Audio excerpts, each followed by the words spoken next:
Hello guys, ఇప్పుడు మనం Hyderabad to Shirdi trip కోసం మాట్లాడుకుందాం. ఓకేనా? మేమైతే సికింద్రాబాద్ టు నాగర్సల్ తీసుకున్నామండి. అక్కడి నుంచి స్టార్ట్ అయి వెళ్ళాము. షిరిడి వెళ్ళి షిరిడిలో దర్శనం చేసుకొని అన్నదానం చేసి శనిసింగనాపురం అయితే వెళ్ళాము. చాలా పెద్దగా ఉంటుంది టెంపుల్, చాలా బాగుంటుంది.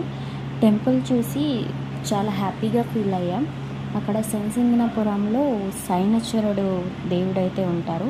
మేము లక్కీగా సాటర్డే వెళ్ళామండి. చాలా పెద్దగా ఉంటుంది టెంపుల్. వెళ్ళే దారిలో ఇలా వాటర్ ఉంటాయి, మనం కాలు కడుక్కొని లోపలికి వెళ్తాము.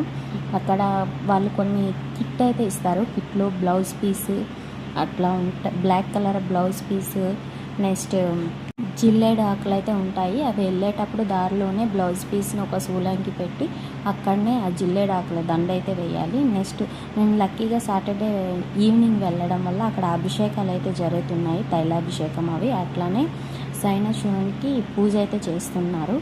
అక్కడికి వెళ్ళి ఆ స్వామిని దర్శించిన వెంటనే చాలా హ్యాపీగా ఫీల్ అయ్యాం. మా బాడీలో ఉన్న నెగిటివ్ అంతా పోయి పాజిటివ్ ఎనర్జీ వచ్చేంత హ్యాపీగా ఉంది. ఒక చేంజ్ అయితే కనిపించింది మాలో.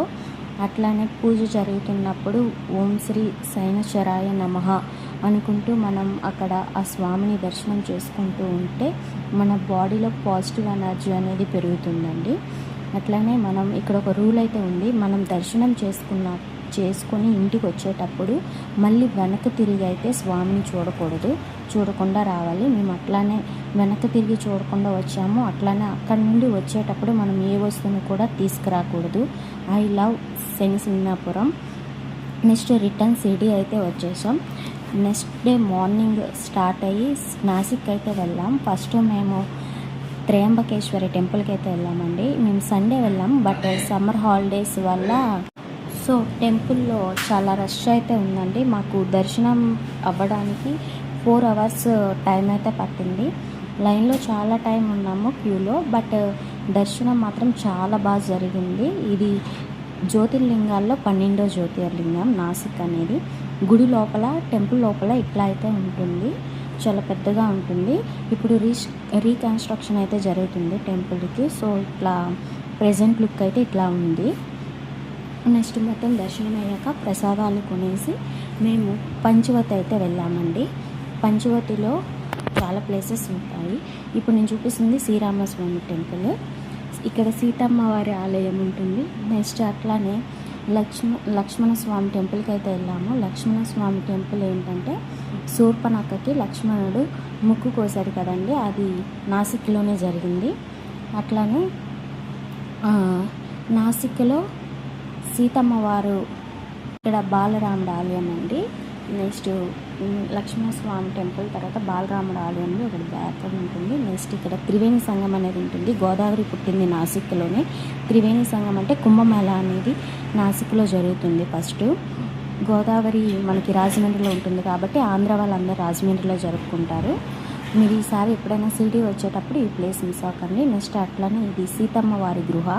ఇది ఎంట్రన్స్ అండి. గృహ చూడడానికి బయట నార్మల్గా ఉంటుంది, కానీ లోపల చాలా బాగుంటుందండి. లోపలికి 2 ways ఉంటాయి, ఒకటి ఎంట్రన్స్, ఒకటి ఎగ్జిట్. లోపలికి వెళ్ళినాక ఆపోజిట్లో సీతారాముల ఆలయం అయితే కనిపిస్తుంది. వాళ్ళని దర్శనం చేసుకొని వేరే రూట్లో మనం వస్తూ ఉంటే సీతమ్మ వారు పూజ చేసిన శివలింగం అయితే ఉంటుంది. గృహ లోపల మాత్రం చల్లగా ఉంటుందండి, కూల్గా ఉండి చాలా బాగుంటుంది, పీస్ఫుల్గా ఉంటుంది. నేనైతే చాలా హ్యాపీగా ఫీల్ అయ్యాను.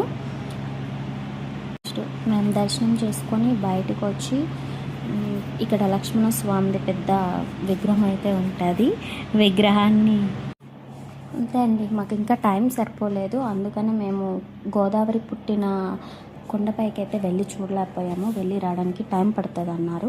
ఈసారి ఎప్పుడైనా వెళ్ళేటప్పుడు నెక్స్ట్ టైం ట్రై చేయాలి.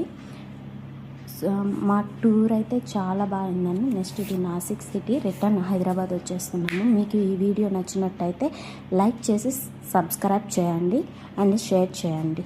Thank you for the supporting.